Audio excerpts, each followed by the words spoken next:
right, this little guy spent his whole life in the door of a guest house high in the Austrian Alps. Theo's got a bucket of these. He sent one to me to take a look at. Said if I can get it picked, he'd like me to try to gut it.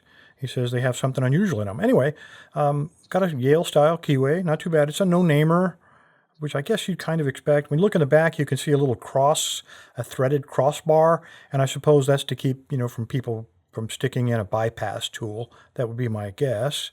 The key, it is a 5-pinner, and I was kind of taking a look when I flipped it over. You can just see the plugs in the bottom of there, but take a look at the key. You can see 5 pins. It works beautifully still, despite being high mileage, many years of use. But let's see if we can get it picked. And I'm looking here. There's a little break on this ring. I can probably, spread that apart and get this dude open without destroying it, and then maybe even get it back together and get it away. But before we get there, we got to pick it. So let's see what's going to happen here. I am going to, let's see what we got here. I'm going to wrap this little piece of leather around that, just so it doesn't pinch on the actuator when I put it into the vise. And I'll check it with a key. See what we got. Clamp that down. Just make sure it still turns right. And it does. It doesn't flip all the way, but we'll know when it's picked, and then I'll take it out and prove it to you. If we get it picked. 5 pins and some kind of Austrian mountain magic in there.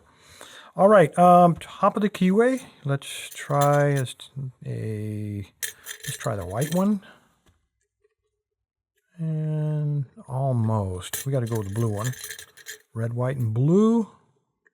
And that works. And then the yellow one is really thin, but that works. A little bit floppy, so I'm hoping there aren't crazy security pins in here. All right, Austrian Lock. I don't have any Austrian picks. I do have some German picks, so right around the corner from this lock. Let's try it. This is the SSW, the PN06, so I think it's the medium of the hookiness. I'm going to slide it in and around the corner, then apply tension, and let's see what we got here. There's one binder around 3. Nice click. Pin 1. Nice click. So far, so good. Whoa. So far, really good. We got for a second, I thought we had to open, but now it's just a very deep fault set. All right, I'm going to go all the way to the rear, go around the corner, and then just start mashing to see if we get some counter rotation, because with a deep set, there we go, pin 4. With a deep fault set like that, it's definitely a spool. And there he is. So let's, okay, we've lost our fault set. So let's find the next binder and try, oh, there we go. So it was apparently around pin 5. Okay, so he's now set. Let's start at the front. Okay, I felt a very slight give to make that deep fault set even deeper. There it is. Another one on pin 1. I'm getting counter rotation. So again, we got another spool.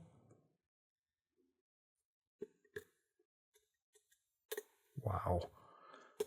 And I think we got him, but again, we've lost that fault set. So where did it go?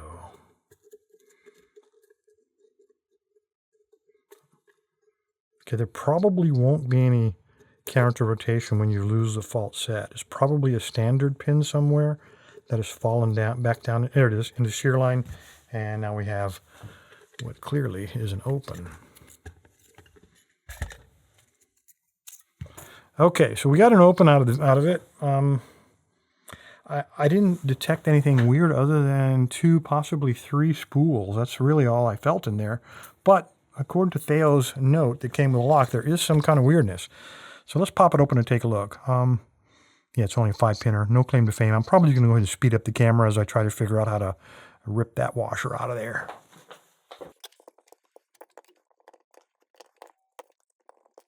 All right, that wasn't too bad.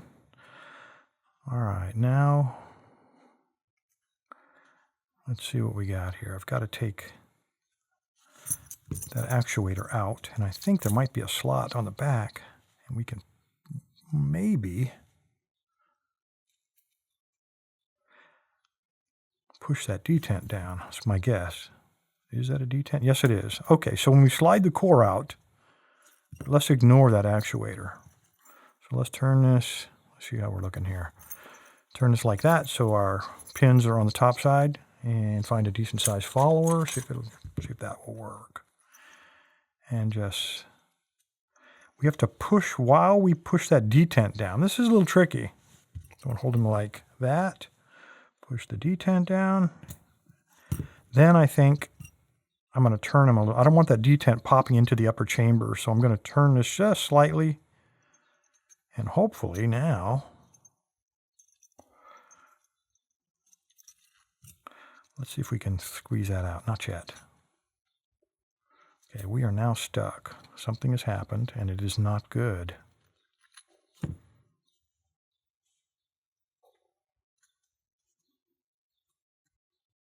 Oh, there's that little detent has popped up over here on this side now at the back of the lock. So I'm going to push them down some more. And then see if I can pull it out of there. I'll tell you, these Austrian locksmiths must have like 6 hands. There we go. And I get my follower back in there and hope for the best here. And there we go. All right, there's that little detent that popped out for us. There are 5 multicolored pins. It looks like we got a brass one, a copper one, a steel one, and then I don't know what those guys are made out of, but it's kind of a nice rainbow of colors. Let's go ahead and pull this out and dump these guys. These are probably going to be all standards on the key pins, and they are. Nothing unusual about the core. There were no anti-drill pins in here, so again, not a top. There's probably another option in terms of upgrading the security, but this hotel did not go for that. All right, let's see how many spools we got. Okay, there's one of our standards. We kind of suspected that. I'm going to move these guys to what I believe is the right order.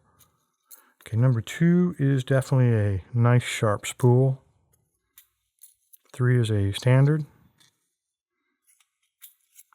Nice spool.